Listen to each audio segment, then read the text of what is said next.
जैसे नाम आख्यात उपसर्ग निपात है, ये भी घटेगा। तेषां नाम आख्यात रूपी शब्दानाम मंत्रेष्वपि एवमेव वर्तते यथा लोकेषु। मनुष्यवत् तेषां चतुष्टय शब्दानाम अथवा मंत्राणाम मनुष्यवत् यथा मनुष्येषु व्यावहारो वर्तते तद्वदेव देवतासु अभिधानं कथनं वर्तते।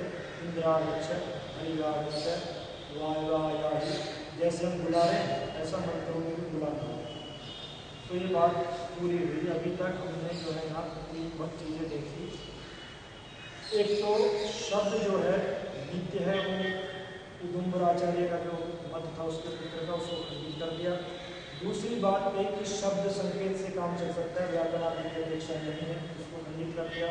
तीसरा, केवल ये बात नहीं है, चार प्रकार के जो शब्द हैं जैसे लोक में इनका व्यवहार होता है ऐसा मंत्रों में भी देवताओं का आपस में व्यवहार होता है, ये बात होती है। अब आगे जो बात है बहुत महत्वपूर्ण है। इसमें कह रहे हैं कि मंत्रों की अपेक्षा ही क्यों है, परमात्मा ने वेद का ज्ञान दिया ही, क्या बिना वेद के ज्ञान से हमारा जीवन नहीं चल सकता। एक है कार्य कारण सिद्धांत, उसको समझे बिना ये समझना थोड़ा मुश्किल है। कार्य कारण सिद्धांत क्या है? एक तो होता है कार्य, जैसे ये लैपटॉप एक कार्य है, इसका कारण क्या है? जिसने बना है, जो इसमें जोड़ा है, वो सब इसका एक कारण है। ऐसे ये संसार एक कार्य है, जो भी हमें पर्वत नदी तालाब दिखाई देते हैं, ये कार्य है। इसका कारण क्या है? तीन कारण होते हैं। चलो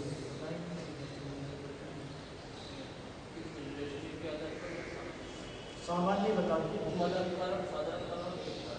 एक उपादान कारण हुआ, एक साधारण कारण हुआ, एक निमित्त कारण। निमित्त कारण इस संसार का कौन है? ईश्वर इसका निमित्त कारण, अर्थात जो इसको बनाने वाला। उपादान कारण कौन है? जिससे बनता है। साधारण कारण क्या होता है? कुम्हार का, जैसे घड़े पे घटा ले तो कुम्हार का चक्र घंटा आदि जो है वो साधारण। मिट्टी क्या हो गई? घड़े पे घटा लेते हैं, उपादान कारण होगी। साधारण कारण क्या होगा? चक्र दंड हो गया। निमित्त कारण क्या होगा? और वैसे इसमें जो है संसार का निमित्त कारण ईश्वर हुआ था। ईश्वर ने किसी निमित्त से इसको बनाया। इसको व्याख्या में बता रहे हैं कि निमित्त कारण तो है, पर निमित्त शब्द को यहाँ घटा रहे हैं। वो निमित्त कारण तो कारण है ही। तो अब उसने इस संसार को बनाया, तो किस प्रयोजन से बनाया? प्रयोजन किस प्रयोजन से?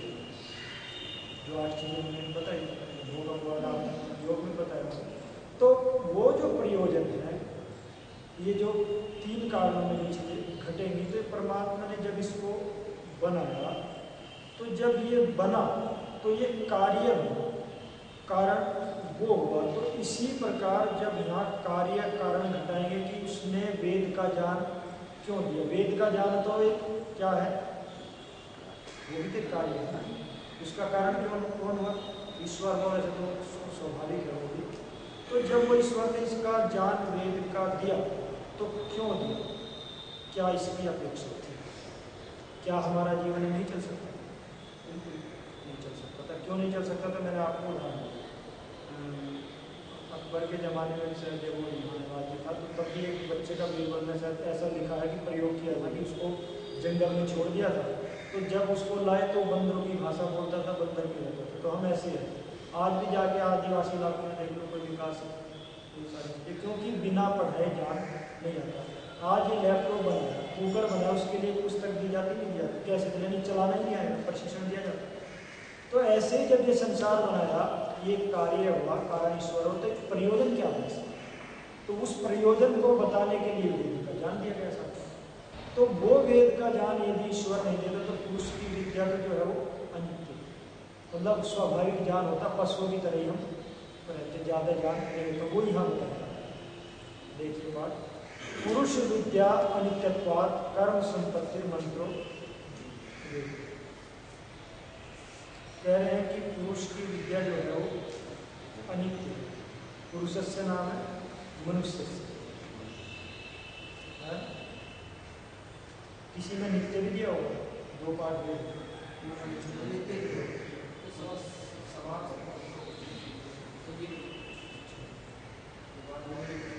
पुरुषस्य या विद्या पुरुष विद्या, पुरुष की जो विद्या है, विद्या नाम विद्यते जायते अन्य विद्या, जिसके द्वारा कुछ चीजें जानी जाती है। और वो पुरुष की विद्या कैसी है? अनित्य है। तो उस अनित्यता के कारण से क्या है? पुरुषस्य या विद्या सा नित्या तस्मात् पुरुष विद्या अनित्यत्वात्। कर्मण है संपत्ति, कर्म की जो संपत्ति है वो मंत्र में वेद में, मंत्रो वेद, वैसे मंत्र उनको संपादन करने के लिए जो पुरुष का जो प्रयोजन है उसको सिद्ध करने के लिए मंत्र कुत्र वर्तते वेद, वेद में मंत्र है। अब मनुष्य का लक्ष्य क्या है? आज आप कहते हैं बुद्धि का खूब विकास हो जाए वैज्ञानिक, क्या उनको ये पता लगता है? और वो जो ज्ञान आया वो परंपरा से प्राप्त हुआ है, ऐसे नहीं कि इन्होंने कर लिया, परंपरा से ज्ञान आया। अमेरिका में भी ऋषि है, अगर आप वासी याद में देखें तो वहाँ से लाए, तो परंपरा से ज्ञान प्राप्त होता आया। तो वो उनको पता ही नहीं।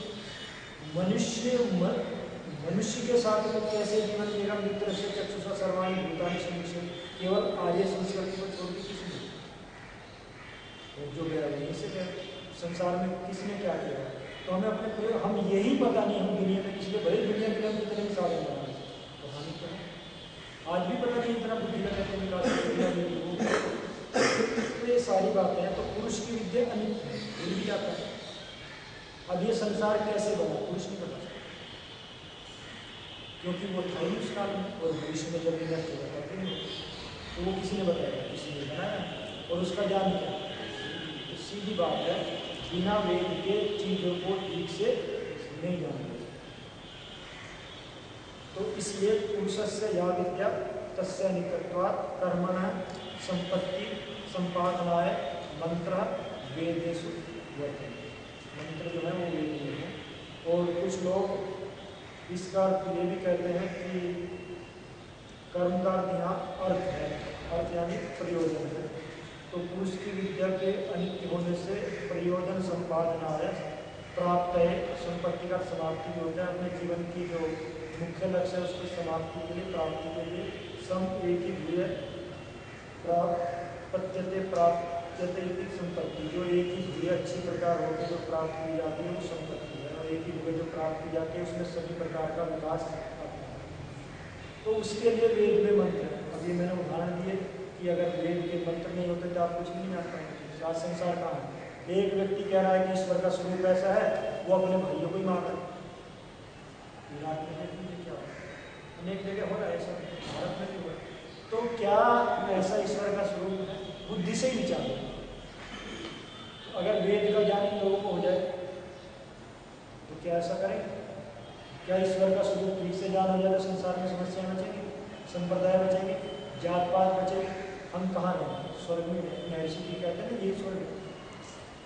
वैसे तो सबको ब्राह्मण के अनुसार एक स्वर्ग और भी है जो द्यूलोक के पास में, जहाँ यजमान जाता है, जो सोम याग आदि करता है, क्योंकि वो तो काम्य कर्म करेगा, इतनी बड़ी तपस्या करेगा वर्षों तक, 1000 साल तक के लिए जगत पीढ़ी हो जाती थी, और वो भी इसी पृथ्वी पे जन्म लेगा तो थोड़ा अन्याय है।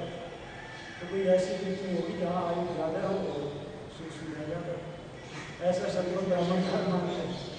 शतपथ ब्राह्मण का माता जी ऐसा माना हुआ है कि भाई ये थोड़ा अन्याय होगा ना, अब इसी पृथ्वी पर वो व्यक्ति भी आए, इसलिए महर्षि दयानंद जी तो फिर मोक्ष में चले गए, कि हमारे महापुरुष क्रांतिकारी के द्वारा आए, इसका मतलब उनके कर्म इस पृथ्वी से अच्छे, इस पृथ्वी के ऊपर भी देखेंगे, उधर कहीं चले जाए मछली वाले इलाके में तो वहाँ क्या है, और इधर आ जाए तो थोड़ा और शांति है, हिमालय की ओर चले जाए तो और स्वर्ग है, और काश्मीर में भी दल झील के ऊपर घूमने पर वहाँ भी नजर जाए तो और थोड़ा स्वर्ग है। तो वो तो आपकी कल्पना है। तो इसमें ऐसी कोई पृथ्वी भी होनी चाहिए, क्योंकि इस पृथ्वी के अंदर भी सुंदर जगह है। तो कोई ऐसा क्या हो सकता है सत्य वाली पृथ्वी, वातावरण ऐसा ईश्वर ने बनाया, तो पृथ्वी तो करोड़ों कहीं होगी। तो जो ऐसे बीच में रहने वाले जो महापुरुष हैं वो वहाँ चले जाते हैं, मोक्ष जो निष्काम करते हैं। क्रांतिकारियों का तो देखो ये मोक्ष प्रोग्राम तो कर्म जरूर अच्छे थे।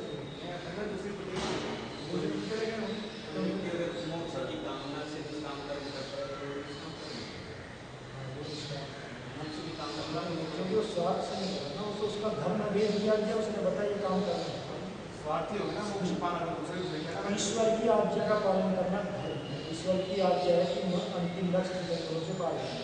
तो अरे ईश्वर कहते हैं ये भी दुष्टों को संपर्क क्रांतिकारी ईश्वर ही काम कर रहे हैं, कर रहे हैं, पर वो बुद्धि के स्तर पे भी होना चाहिए, अंदर की चीज़ों को भी जानना चाहिए। हथियार लेके मारना अंदर का तो विकास है ना, मोक्ष का संबंध अंदर के विकास है। वो तो भावना के माध्यम से तो करना चाहिए, देश की रक्षा धर्म है, किंतु जो अंदर का विकास होगा, जो चीज़ों को जानेंगे, अग्नि से लेकर परमाणु से लेकर परमेश्वर तक, वो तो उन्हें जान नहीं सकते। उसको जान के जब क्रांतिकारी हो जाए वो क्रांतिकारी थोड़ी जाएंगे।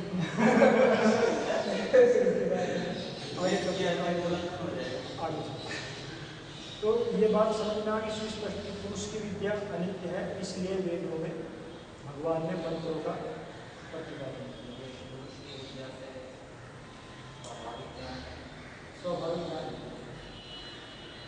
स्वाभाविक ज्ञान में भी जो दृश्य काल है ना, उसको लेकर थोड़ा विकास हो जाता है।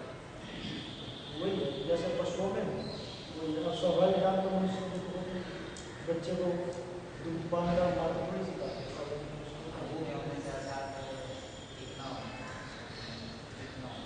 हाँ, वो विकास न करने से उसके द्वारा विकास हो जाता है। उद्देश्य भोग अपवर्गार्थम दृश्यम जो है ना, वो इसका उद्देश्य है। तो अनित्य होने से मतलब प्रयोजन को पूरा न करने से, वो अपना प्रयोजन जिसके लिए ईश्वर ने ईश्वर का जो प्रयोजन दिया है, बनाने का संसार बनाया, वो भी पूरा नहीं होगा, उसके जीवन का उद्देश्य भी पूरा नहीं होगा। तो इसलिए ये वेद का ज्ञान दिया है, वो अपने उद्देश्य को जाना। थोड़ा पहले चले जाते हैं ना, अगर वैदिक काल में हम चले जाए ना, मैं पदे ना नहीं, तो अच्छे काल में ये काल वेद के काल व्यक्ति को विवाह के लिए जबरदस्ती आचार्य कहता था, क्योंकि जिसने ये तत्वों को जान लिया तो सोचार स्वामी विभूषा पर यह संसर्ग हल है उसका, तो फिर उसकी विवाह की इच्छा कैसे होगी? फिर भाई संसार नष्ट ना हो जाए, तो कुछ को आचार्य प्रेरणा करता था। ऐसी स्थिति हो गई थी, इतना अंदर का विकास हो गया। तो ये वैदिक काल में तो वेद की विद्या से ही विकास हुआ है। जब भी सुख शांति आई है, उसी से भविष्य में आएगी, और वैदिक राज्य लाना है तो वैदिक पढ़ना पड़ेगा। अब हम कहें कि अति शीघ्र वैदिक राष्ट्र का निर्माण करना है, कैसे करेंगे? बिना वेद पढ़े तो निर्माण हो गया? हाँ, शब्दों का निर्माण हुआ है, नेट पे डालते हैं, बोर्ड लगाते, सब जगह वैदिक राष्ट्र आपका स्वागत है, ऐसे करो। पर वैसे व्यक्ति नहीं हो गया, हजारों लोग निर्माण तो काफी। और ये भगवान ने आप लोगों के लिए जो दिया, पशु पक्षी को भोगने के लिए दिया। वेद की आज्ञा आप पता कैसे बुद्धि का विकास है?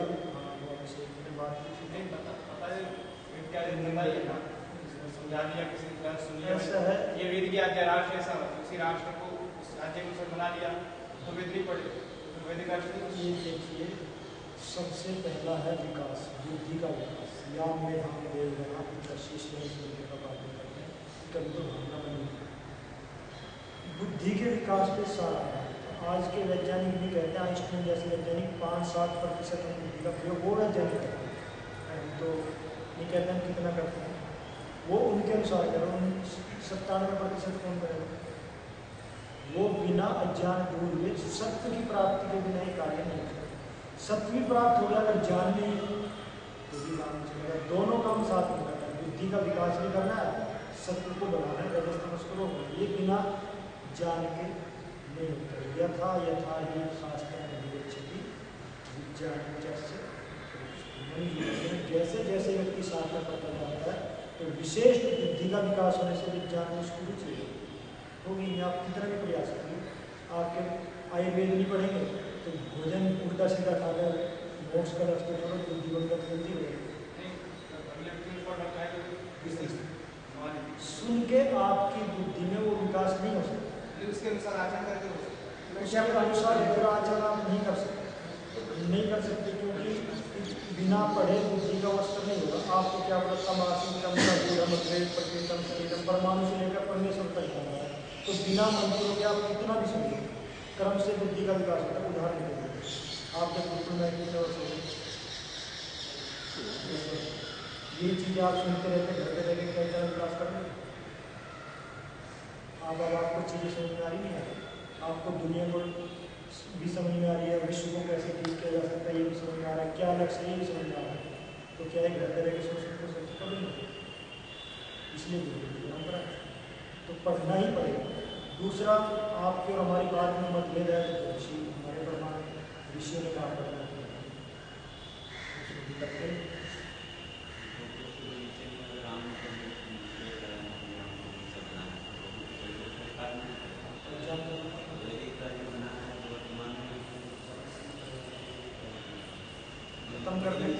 खत्म करने के दो अर्थ हैं। आप अपना ऋषि कोटि के बन जाओ, व्यक्ति के व्यवहार विचार का प्रभाव सब पे पड़ता है। संस्कार तो कैसे, जैसे बरसात से पहले सारा सूखा था, बरसात पड़ी सारी घास उग गई, किसी ने उगाई नहीं, सब वही उग गई। ऐसे हर व्यक्ति के अंदर, मुसलमानों के अंदर, ईसाइयों के अंदर, सबके अंदर अच्छे संस्कार हो रहा है। सब नहीं भरे होते तो इतने लोग क्यों आते? वो आप छोड़ दीजिए कि उनका विचार नहीं होगा। स्वामी दयानंद जी ने उनको उपदेश किया नहीं किया, क्या स्वामी दयानंद जी ने उनको वेद पढ़ाया? नहीं, आप ये छोड़ो, साथ में रहने से भी विचार बदलते हैं, उपदेश से बार बार पढ़ने से भी। साथ में रहने से उनके बदल जाते हैं जिनके सत्य के संस्कार जाते हैं, पढ़ाने से उनके बदल जाते हैं जिनके मध्य हैं, और दंड देने से उनके बदल जाते हैं जिनके असुर। उस पर हम ज़्यादा चर्चा नहीं करेंगे, योग में चले जाते हैं इस पर आगे। तो ये बात पूरी हुई कि पुरुष की विद्या अनित्य है, वो प्रयोजन को सिद्ध नहीं कर सकती, इसलिए ईश्वर ने जो है वेदों का ज्ञान दिया। इतना समझौता यहाँ पर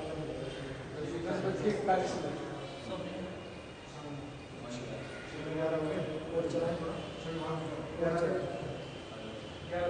तो यहाँ तक हुआ कि पुरुष की विद्या अनित्य है, उसके कारण से मंत्रों का ज्ञान आवश्यक है। अब अगर आपने मंत्र नहीं पढ़े तो ईश्वर ने जिस उद्देश्य से आपको प्रयोजन के लिए भेजा था, करना तो पड़ेगा। इसमें कर लो, अगले में कर लो। बुद्धिमान व्यक्ति अगले की प्रतीक्षा नहीं करता, क्योंकि परमात्मा भी ऋषि बनाने के लिए बैठा हुआ है। तम ऋषि हम तो अगले जन्म की प्रतीक्षा नहीं करते, हम तो सारे काम ऋषि भी इसी जन्म में बनेंगे, मोक्ष में भी इसी में जाएंगे, क्योंकि हम अनेक जन्मों का पुरुषार्थ इसमें है।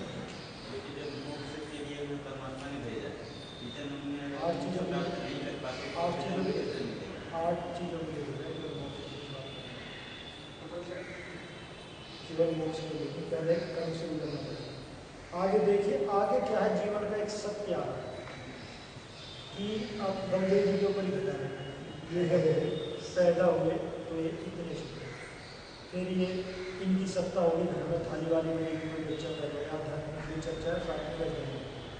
फिर जायते हुआ कि पैदा हो गया, पैदा होने के बाद ये मरे नहीं, तभी यहाँ बैठे हुए। इसके बाद में अस्थि हुआ, इनका नामकरण हो गया, एक सत्ता हो गया, जायते अस्थि भी परिवर्तन। ये ऐसे नहीं रहे, इनमें भी परिवर्तन हुआ, अर्थात ये रोने लगे, दूध पीने लगे, थोड़ा चलने लगे, सांस में वो तो बात होगा। तो जायते अस्थि भी परिणमते वर्धते, फिर ये बढ़े, इतने ही मिले, रोने चलते थे, दौड़ने लगे। फिर चार अवस्थाओं से गुजरे, जायते अस्थि विपरिणमते वर्धते और अपक्षीय। अपक्षीय तो इसके बाद में अभी वो इनका नहीं है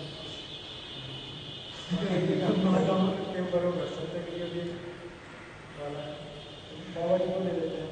तो अब इनको बाल जो है धोले हुए, आँखें खराब हुई, पहले बोलने के लिए नहीं चल पाए, तो अब इनका ह्रास हो रहा है, दांत भी कोई खराब हो जाएगा। तो अपक्षीय थे, और एक दिन देखेंगे कि बाबा जी अब इस दुनिया में।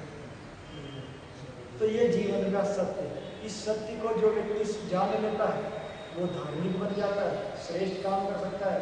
जो मानता है कि ऐसा नहीं है वो मूर्ख का केवल जिंदगी का विनाश करता है। इसलिए तो ये 6 भाव विकार है, क्रिया के 6 विकार है, ये सब में घटेंगे जो 3 चीजों को छोड़ दें। ईश्वर जी को प्रकृति में वैसे थोड़े घट जाते हैं, उसकी आगे भी आ सकते हैं, पर मूल में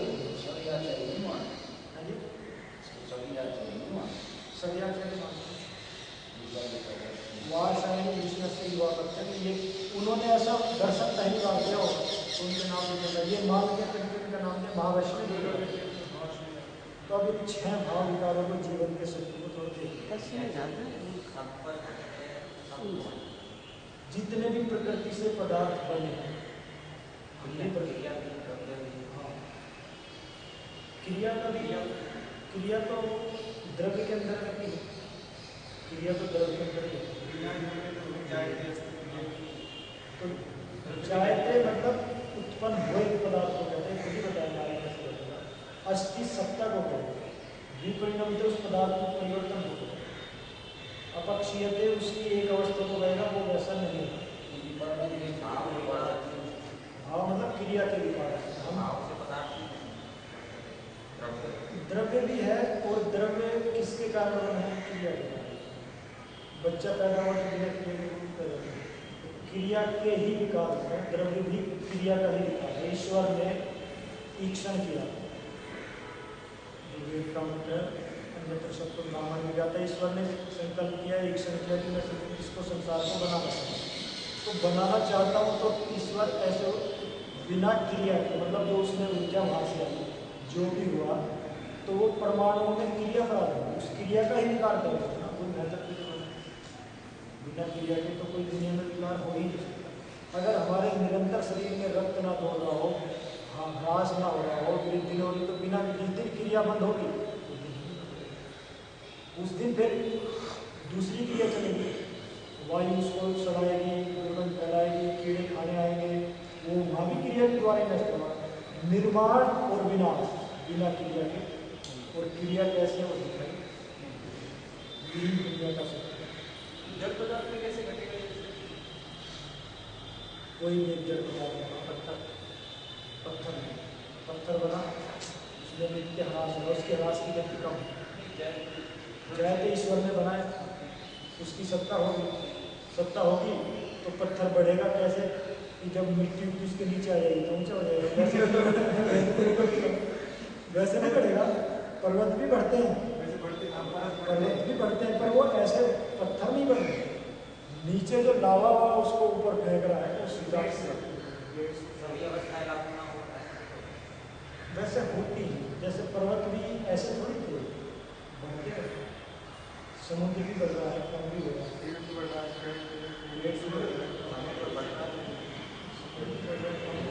वो ग्लेशियर खुलेंगे तो समुद्र बढ़ेगा। नहीं बढ़ रहा होगा तो कौन सा देश है?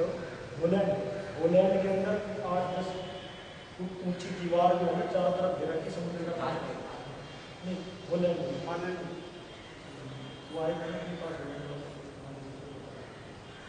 और ऐसे ही बढ़ता रहा तो एक दिन जो समुद्र के किनारे, और बड़ा है समुद्र, द्वारिका इसका प्रमाण इसके अंदर है, द्वारिका समुद्र के अंदर, इसका मतलब समुद्र नहीं था पहले, इसका मतलब समुद्र भी बढ़ा, और कहीं से सूख गिरा, जैसे राजस्थान में समुद्र, तो सभी में बात है। तो अब इसमें नीति भाषा में बता दें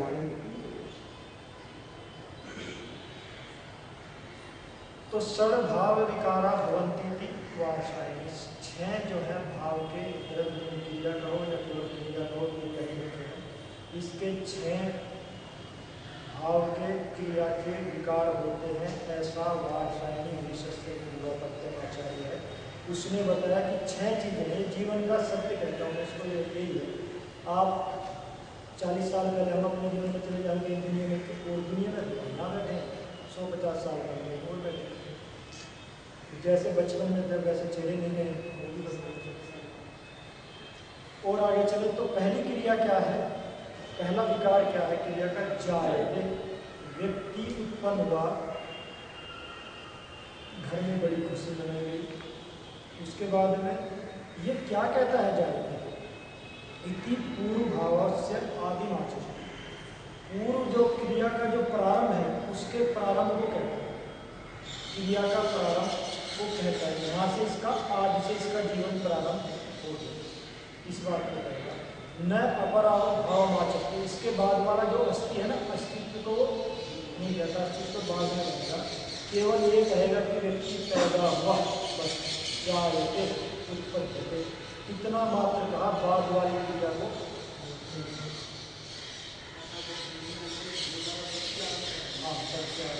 बाद में सत्ता तो बाद में स्वीकार किया, क्योंकि तुरंत होते ही मर गया तो उसकी सत्ता को कोई स्वीकार नहीं हो सकता। क्योंकि हम गर्भ की अवस्था को ध्यान रखते हैं। वैसे तो देखें तो बहुत पहले से हो जाता है सारा चीज़ें भारी रहते हैं, किंतु हमें जो लेना है, जो हमें सादा समझ में आता है, हमें सीधा समझ में आता है, हमें सबको अनुभव है कि भाई हम पैदा हुए गर्भ की स्थिति में, तो हमें किसी को जान है। तो जायते इति पूर्व भावस्य आदिमाचष्टे, पूर्व क्रिया के आदि प्रारंभ को कहते हैं। भाई इसका प्रारंभ इस दुनिया में हो चुका है। न अपर भावमाचष्टे, बाद वाली क्रिया से इसका कोई संबंध नहीं है, किंतु न प्रतिषेध, ये बाद वाली का निषेध भी नहीं करता। तो ये एक अवस्था मात्र को बता रहे हैं, ना पहले के प्रारंभ को बता रहे हैं, दूसरे को नहीं कह रहे, किंतु निषेध भी, क्योंकि सबको पता है दूसरी अवस्था तो होगी, इसलिए इसका निषेध। किंतु हमें ध्यान किस बात से रखना है, अब इसको प्रकृति में बता देते हैं। सत्य की साम्य अवस्था, तो प्रकृति से जो महत्व बन रहा है, तो जो प्रारंभ की क्रिया है उसको कह रहे हैं महत्व से जो अहंकार बनेगा, तो उसके बारे में कोई चर्चा, वो तो बनेगा ही, पर उसके न, किंतु उसका ऐसा भी नहीं करें कि इसके बाद कुछ नहीं बनेगा, न उसका। दूसरा भाव है अस्ति इति उत्पन्नस्य सत्वस्य उदाहरण। अस्ति जो है, अस्ति देवदत्ता वर्तते, संतान है, मतलब उसका अस्तित्व स्वीकार कर लिया। तो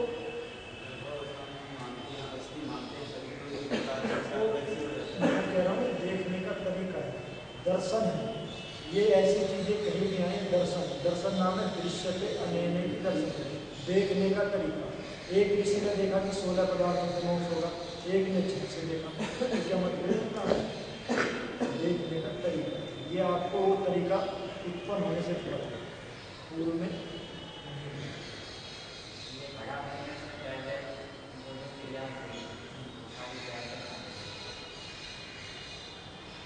हाँ, सत्ता स्वीकार करने से पहले, सत्ता जब तक देखी स्वीकार करेगा।